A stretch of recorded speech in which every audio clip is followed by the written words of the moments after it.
Hello नमस्कार साथियों, मैं हूं माही। स्वागत करता हूं आपका आप जीतेंगे पर। और जीतना तो आपको है ही। ये जो एग्जाम आने वाला है 12 तारीख से शुरू हो रहा है, उत्तर प्रदेश उप निरीक्षक पुलिस का जो एग्जाम है, यानी यूपीएसआई का जो एग्जाम है साथियों, पेपर कैसा आता है? पेपर बिल्कुल ऐसा आता है जैसा पेपर मैं आपको आज करवाने जा रहा हूँ। ठीक है। आपको एक चीज ध्यान रख लेनी है मेरे दोस्तों, कि ये पेपर 22 दिसंबर का है, जो यूपीएसआई का प्रीवियस ईयर का पेपर है। यानी इसके बाद फिर फॉर्म नहीं निकले हैं, जगह नहीं निकली है यूपी में। अब इसके बाद यही पेपर आने वाला है। तो कोई पेपर की तैयारी सालों साल से नहीं करते हैं, जो आयोग वाले होते हैं वो क्या करते हैं, जब फॉर्म निकल जाते हैं, जगह निकल जाती है साथियों, पिछले वाले पेपर उठाते हैं और उनके आधार पर ही नए क्वेश्चन उनसे ही मिलते जुलते रख देते हैं, या मैक्सिमम क्वेश्चंस को रिपीट कर देते हैं। ठीक है।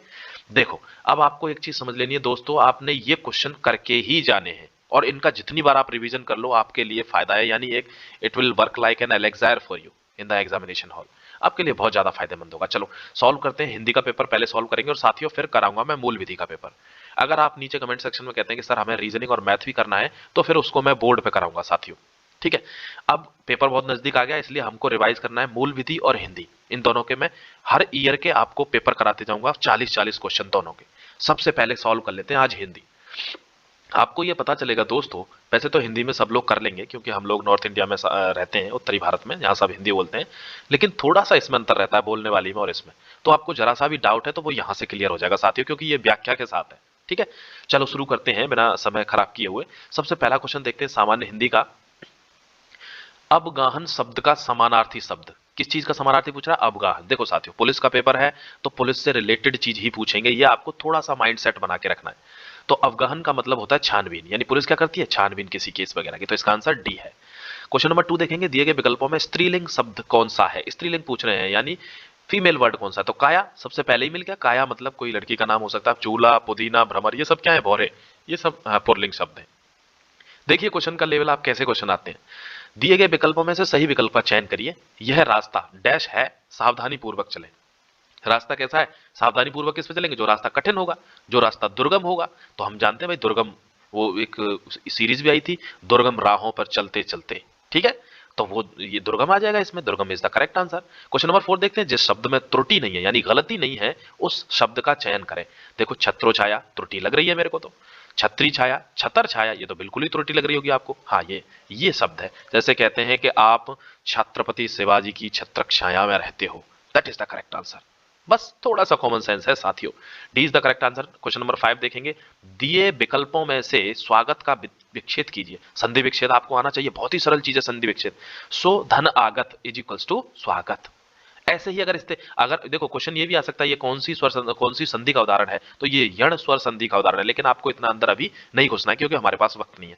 हम सीधा देखेंगे डायरेक्ट आंसर। सो धन आगत मतलब स्वागत, अति धन अधिक मतलब अत्यधिक, मात्र प्लस इच्छा इक्वल टू मातृक्षा। ऐसे करके आपको जोड़ देना है बस। संधि विच्छेद बहुत सरल है, आपको कभी हिंदी की क्लास लूंगा तब समझाऊंगा साथियों, अभी आप सिर्फ इस पर ध्यान दें। दिए गए विकल्पों में से संक्षिप्त का अर्थ कौन सा? संक्षिप्त मतलब जैसे कहते हैं ना भाई, अपनी बात फटाफट से संक्षिप्त में बता दो। संक्षिप्त का मतलब होता है साथियों, किसी चीज की आप हमको विवेचना कर दो, व्याख्या कर दो बहुत ही कम शब्दों में। समझ गए? तो संक्षिप्त का मतलब क्या है? मुख्तसर, यानी अपने मुख से इस चीज की व्याख्या कर दो। देखो देखते हैं अगला क्वेश्चन साथियों, क्वेश्चन नंबर 7। इसमें से कौन सा विकल्प शब्दालंकार का भेद नहीं है? शब्द अलंकार का भेद नहीं। देखो साथियों, सबसे पहले शब्द अलंकार समझो क्या होता है। शब्द अलंकार, अलंकार का मतलब होता है आभूषण, यानी किसी शब्द में अगर आप उसको आभूषण उस पर पहना देते हो तो उसकी सुंदरता बढ़ जाएगी। समझ गए साथियों? तो आपका करेक्ट आंसर क्या है? ये सारे शब्दों के अलंकार हैं, अनुप्रास, श्लेष, यमक, इनमें कुछ भी आप लगाएंगे तो चमत्कार उत्पन्न होगा शब्द में। तो इनमें से कौन सा भेद नहीं है? रूपक। रूपक जो है वो बिल्कुल भी शब्द अलंकार का भेद नहीं है। ये आपको बाद में इस चीज को आप पढ़ भी सकते हो, थोड़ा सा पॉज करके। मुझे क्वेश्चन जल्दी कराने इसलिए मैं थोड़ा तेज चलूंगा। दिए गए विकल्पों में से ऊर्ध्व शब्द के सही विलोम का चयन कीजिए। ऊर्ध्व का मतलब क्या होता है साथियों? ऊर्ध्व का मतलब होता है अधः, अधः। समझ गए? शेष जो विकल्प है वो आपको अब इनमें से भी आप थोड़ा सा देख लेंगे तो आपको आगे अगर आया क्वेश्चन तो इन्हीं में से आएगा, इनके अलावा कहीं से नहीं आएगा। क्वेश्चन नंबर 9 देखते हैं, अंधे के हाथ बटेर लगना। कहावत का आशय क्या है? अंधे के हाथ, आपने देखा होगा गांव वगैरह में कोई ऐसा ही एरा गैरा नत्थु खैरा हो, उसको अच्छी बीवी मिल जाती है तो कहते हैं हाँ हाँ हाँ, देखो सुरेश को तो अंधे के हाथ बटेर लग गई। ऐसे करके तो अंधे के हाथ बटेर लगना मतलब क्या है साथियों? कि किसी अयोग्य व्यक्ति को महत्वपूर्ण वस्तु का प्राप्त हो जाना। समझ गए? ये है अंधे के हाथ बटेर लगना। नेक्स्ट क्वेश्चन देखते हैं, काक पद का उपयोग कब होता है? काक पद का उपयोग कब होगा? जब हम देखो ऐसे करके समझोगे, जब बच्चा रोटी खाता है तो छोटे छोटे टुकड़े मुंह में से गिर जाते हैं या फेंक देता है, तो छोटे यानी छोटे हुए जो अंश होते हैं उनके लिए काक पद का यूज होता है। ठीक है, चलो नेक्स्ट क्वेश्चन देखते हैं, किस वर्ष में लॉर्ड विलियम बेंटिंक ने अंग्रेजी शिक्षा एक्ट को लागू करवाया था? साथियों, जब इतिहास पढ़ाऊंगा बहुत ही अच्छे तरीके से बताऊंगा कि 1835 में लॉर्ड विलियम बेंटिंक ने अंग्रेजी शिक्षा का एक्ट लागू करवाया था।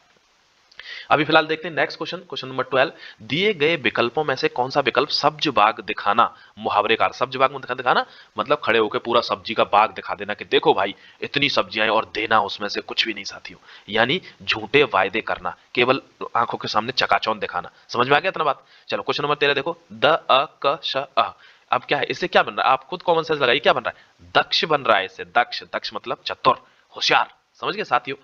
क्वेश्चन नंबर 14 देखो, काठ की हांडी बार बार नहीं चढ़ती। काठ की हांडी बार बार नहीं चढ़ती का मतलब क्या है कि अगर कोई व्यक्ति किसी से झूठ मूठ बोल के उससे काम करवा लेता है तो वो एक ना एक दिन समझ ही जाता है, बार बार ये सब नहीं चलता। तो सी इज द करेक्ट आंसर, छल कपट का व्यवहार हमेशा नहीं चलता है भाई, हमेशा तेल लगाने से काम नहीं चलेगा। देखो क्वेश्चन नंबर 15 देखो, चंद रुपए बचाने के चक्कर में कई लोगों को शर्मसार होना पड़ा। इस वाक्य में प्रयुक्त विशेषण का भेद पहचानिए। साथियों, ये चंद रुपए मतलब उन्होंने 50 रुपए 40 रुपए ऐसे नहीं बोला है, चंद रुपए 2 रुपए भी हो सकते हैं। ये क्या है? ये अनिश्चित संख्यावाचक है, यानी इसमें कोई संख्या निर्धारित नहीं की गई है। बात समझ में आ गई? चलो क्वेश्चन नंबर 16 देखते हैं, दिए गए विकल्पों में से सही विकल्पों का चयन कर रिक्त स्थानों की पूर्ति करें। भारतीय क्रिकेट टीम को सन 1983 में एक दिवसीय अंतरराष्ट्रीय क्रिकेट डैश में विश्व विजेता बनने का डैश कपिल देव को है। साथियों, एक दिवसीय अंतरराष्ट्रीय क्रिकेट की क्या होती है? श्रृंखला होती है, सीरीज जिसको बोलते हैं। कहता क्या चल रहा है भाई? मैच की सीरीज चल रही है। और श्रेय किसको गया? कपिल देव को, क्योंकि कपिल देव कौन थे? कप्तान थे। देखो कितना कॉमन सेंस का क्वेश्चन है। क्वेश्चन नंबर 17 करते हैं माय डियर फ्रेंड्स, आग की हंसी काव्य संग्रह के लिए किस साहित्यकार को सन 2016 के साहित्य अकादमी पुरस्कार से सम्मानित किया गया? साथियों, रामदरस मिश्र जी को का आग की हंसी काव्य के लिए यह सम्मान दिया गया था, साहित्य अकादमी सम्मान। 2017 का क्वेश्चन था, इस पेपर था, इसलिए 2016 का करंट आया। आपको इसको याद करने की जरूरत नहीं है क्योंकि ये स्टैटिक जीके में अब ये करंट का ही क्वेश्चन पूछेंगे। जो भी आपको अकेडमी का अवार्ड मिला होगा वो आप सुबह के वीडियो में करंट अफेयर फॉलो करें, वहां से आपको मिल जाएगा। ठीक है, ये आपको याद करने की जरूरत नहीं है, ये पुराना हो गया। क्वेश्चन नंबर 18 देखते हैं, दिए गए विकल्पों में से सही विकल्पों का चयन कर रिक्त स्थानों की पूर्ति करें। साथियों, शब्द के जिस रूप से यह ज्ञात हो कि वह शब्द का है या स्त्री जाति का है उसे कहते हैं। देखो जरा क्या कहना चाह रहा है कि उसमें क्या करना है हमको? उसमें करना है कि यह शब्द पुरुष जाति का है या स्त्री जाति का है। इससे क्या पता चलता है? इससे लिंग की जानकारी होती है। ये कौन सा है? लिंग है, स्त्रीलिंग है या पुरलिंग है? समझ गए? यही इसका आंसर है। क्वेश्चन नंबर 19 देखो, कनक कनक से 100 गुनी मादकता दिखाए। ओहो हो माय डियर फ्रेंड, या खाए बोराए जग वा पाए बोराए। देखो कनक कनक 2 बार आया है साथियों, लेकिन दोनों का जो आंसर है, जो अर्थ है वो अलग है। एक समझ में आ गई आपको? तो ये इसका क्या होगा? इसमें क्या पूछ रहा है वो? अलंकार कौन सा दर्शाया गया है? तो अलंकार कौन सा है इसमें? यमक अलंकार। यमक अलंकार मतलब 2 शब्द एक ही जगह से यूज हो रहे हैं लेकिन दोनों के जो अर्थ हैं वो बिल्कुल अलग अलग है। ठीक है, देखो क्वेश्चन नंबर 20 क्या है, हमारा अध्यापक अमेरिका की वाद विवाद प्रतियोगिता का विजेता बन भारत लौट आया। रेखांकित शब्दों में स्थान पर उपयुक्त विकल्प का प्रयोग करें। देखो कहना क्या चाह रहा है कि इसमें कौन सा जो है जो हमारा अध्यापक है, कौन सा हमको उपयुक्त विकल्प लगता है इसको पढ़ने के बाद। हमारा अध्यापक अमेरिका से वाद विवाद प्रतियोगिता में विजेता बनकर भारत लौट आया, तो इसमें क्या है? इसमें अध्यापक वृंद। क्या है इसमें? अध्यापक वृंद। क्वेश्चन नंबर 21 देखो, उसकी दृष्टि में वह कभी इतने आदर और स्नेह के डैश न थी। क्या था इसका मतलब? आपको क्या लग रहा है? योग्य न थी। किसी को भी लग जाएगा, आपको क्या लग रहा है? ठीक है, चलो आओ क्वेश्चन नंबर 22 से 24 देखो, ये गद्य दिया हुआ है साथियों, एक बार हम पढ़ेंगे और इसका आंसर कर देंगे। राम भक्ति शाखा के सर्वाधिक प्रसिद्ध संत कवि तुलसीदास हैं। उन्होंने समाज और जनजीवन में फैल रहे अनाचार को रोकने के लिए राम के ऐसे आदर्श रूप को प्रस्तुत किया जो व्यक्ति, परिवार, समाज और राजनीति के आदर्श मर्यादाओं की स्थापना करते हैं, जो जीवन के विरोधों में समन्वय का संदेश देते हैं। भारतीय समाज ऐसे राम को पाकर मध्य युग की इस बर्बरता में भी जीवित रह सका। जो व्यक्ति परिवार, समाज और राजनीति में आदर्श मर्यादाओं की स्थापना करते हैं, जो जीवन के विरोधों का समन्वय का संदेश देते हैं।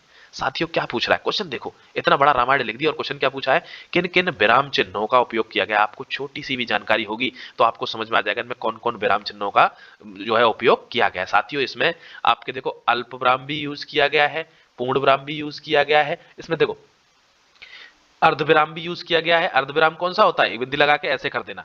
अल्प विराम भी यूज किया गया है और पूर्ण विराम भी यूज किया गया। लास्ट में क्या है? इसको पूर्ण विराम कहते हैं। ये कॉमा जो है वो अल्प विराम है, ये अर्धविराम है। ठीक है, आंसर क्या हो जाएगा इसका? सी, यानी तीनों चीजें यूज की गई हैं। चलो देखते हैं क्वेश्चन नंबर 23 क्या कहता है दोस्तों। संत कवि ने किसके जीवन पर रचना की है? संत कवि ने, देखो कि राम जी के जीवन पर संत कवि ने रचना की है भाई। तुलसीदास जी थे, कौन थे? राम जी की रामचरितमानस लिख दी उन्होंने। क्वेश्चन नंबर 24 देखो, बर्बरता शब्द का समानार्थी, बर्बरता मतलब नीचता, घिनौनापन, उसका समानार्थी क्या होगी साथियों? नृशंसता, यानी जिसको बिल्कुल भी दया ही ना आए, बर्बर आदमी जो हो जाए। ठीक है, इसका आंसर होगा 25 का। देखो, भारत की सबसे चौड़ी नदी ब्रह्मपुत्र तथा सबसे लंबी नदी गंगा है। वाक्य में प्रयुक्त सबसे, सबसे क्या है? देखो सबसे लिख रहा है ना यहाँ, सबसे चौड़ी सबसे लंबी, तो सबसे क्या है साथियों? ये एक ऐसी क्रिया होती है जो विशेषण का भी विशेष्य बताए, यानी एक तो वो पहले से ही विशेष है और उसकी भी विशेषता बता दे, उसको कहते हैं हम प्रविशेषण। क्या कहते हैं? प्रविशेषण। इसमें वही पूछ रहा है कौन सा विशेषण यूज किया है। देखो 26 क्वेश्चन देखो, ब्राह्मण शब्द के रूप, शुद्ध रूप का चयन करें। ब्राह्मण शब्द के शुद्ध रूप का चयन साथियों सब लोग जानते हैं, हम 50 बार ब्राह्मण लिखते हैं दिन में। ठीक है, क्वेश्चन नंबर 27 देखो, रश्मिरथी के रचयिता कौन है? सब जानते हैं, पूरा भारत जानता है रश्मिरथी को। आ दुर्योधन बांध मुझे, रामधारी सिंह दिनकर। ठीक है साथियों, राष्ट्र कवि है रामधारी सिंह दिनकर। 28 क्वेश्चन देखिए, अग्नि परीक्षा किस रचनाकार की कृति है? किस रचनाकार की कृति अग्नि परीक्षा? आचार्य तुलसी जी की, आचार्य तुलसी जी। और आप यहाँ पे थोड़ा रोक के, मुझे जल्दी है, मुझे ये करना पड़ेगा, आप यहाँ रोक के इनकी पढ़ सकते हैं, इन्हीं में से क्वेश्चन आएगा अगर आया तो मेरे प्यारे साथियों। क्वेश्चन नंबर 29 देखो, गरीब घर के लोगों का जीवन दयनीय होता है। वाक्य में रेखांकित शब्दों का वचन बदलो। वचन बदलना है आपको, गरीब घर के लोगों का जीवन। ओहो हो, मुझे तो थोड़ी मिस्टेक लग रही है इसमें, गरीब घरों के लोगों का जीवन, गरीब घर के लोग का जीवन नहीं, गरीब घरों के लोगों का जीवन, ये ठीक है। अब देखो क्वेश्चन नंबर 30 देखो, मैया मैं तो चंद्र खिलौना ले हूं, पंक्ति में कौन सा अलंकार है? मैया, ये तो भगवान कृष्ण की आवाज आ गई भाई, भगवान कृष्ण जो ब्रजभाषा में बोलते हैं ना, बस वही है ये, मैया मैं तो चंद्र खिलौना ले हूं। Answer number D is the correct answer. समझ गए साथियों। क्वेश्चन नंबर 31 देखेंगे, दिए गए विकल्पों में से सही विकल्पों का चयन कर रिक्त स्थानों की पूर्ति करें। रामायण और महाभारत में विमान होते थे, ऐसा हमने अपने किन से सुना है? हमने अपने कानों से, नहीं नहीं, हमने अपने पूर्वजों से सुना है। हिंदू धर्म ग्रंथों में भी इसका लेख किया गया, यानी इसका लेख नहीं उल्लेख होता है, तो उल्लेख की हिंदी क्या होती है? वर्णन। समझ गए साथियों, तो हमने अपने बड़ों से सुना है कि हिंदू धर्म ग्रंथों में भी इसका वर्णन है। क्लियर है? देखो कितना कॉमन सेंस लगाना है हमको, कहीं दिमाग लगानी नहीं। क्या आपको इस शब्द में हिंदी का बहुत बड़ा ज्ञाता होने की जरूरत है? नहीं साथियों। अगर आपको ये सीरीज पसंद आ रही है तो इस चैनल को सब्सक्राइब करके एक लाइक मार ही देना आज। 32 क्वेश्चन देखो, अब हमारे पास 8 क्वेश्चन रह गए, इसको खत्म करेंगे जल्दी से। 15 मिनट की सीरीज है ये। निम्नलिखित भाषा में हम अपने विचार लिखकर प्रकट करते हैं, वाक्य का काल पहचानिए साथियों। निम्न कोई चीज लिख रहे हैं हम, क्या है ये? सामान्य वर्तमान काल। वो कह रहा है भाई पुरुषोत्तम लेटर लिख दे, पुरुषोत्तम लेटर लिखने लग गया, तो क्या कर रहा है वो? सामान्य वर्तमान काल में लेटर लिख रहा है, बात खत्म हो गई साथियों। निम्न वाक्यों में एक वाक्य व्याकरण की दृष्टि से शुद्ध है, पहचान लीजिए एक वाक्य को कौन सा है इन चारों में से। कई सालों से निर्मला के मन में तीर्थ यात्राओं की बड़ी लालसा थी। गर्मी की उमस के बाद वर्षा शुरू हुई। विश्वनाथ अपने परिवारियों के साथ किसी महानगर में एक छोटे तंग मकान में रहता है। इतना लंबा लिखने की क्या जरूरत है, तो वैसे ही गलत हो गया। यदि हमने जीवन में सब कुछ प्राप्त करना है, कर लिया है होता है साथियों, ये तो गलती हो गया, इसको क्या देखना।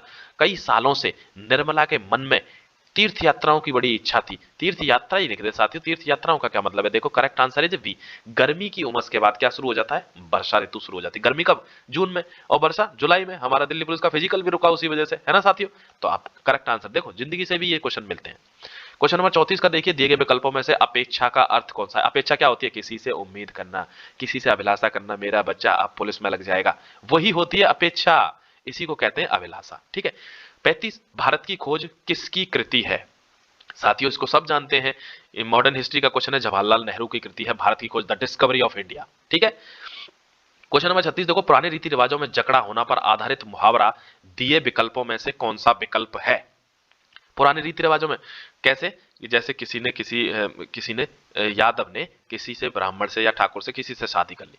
अब वो बोलते हैं अरे वो तो ठाकुर से शादी कर ली, भाई मैं नहीं करूंगा, उसने कर ली तो कर ली, मैं तो अपने पुरानी लकीर पे ही चलता हूं। इसका मतलब क्या होगा? लकीर का फकीर, यानी जो पुराने आदर्श, पुराने जो संस्कार बने हुए हैं उन्हीं पर आज भी चल रहे हैं, उसी को कहते हैं भाई ये तो लकीर का फकीर आदमी है।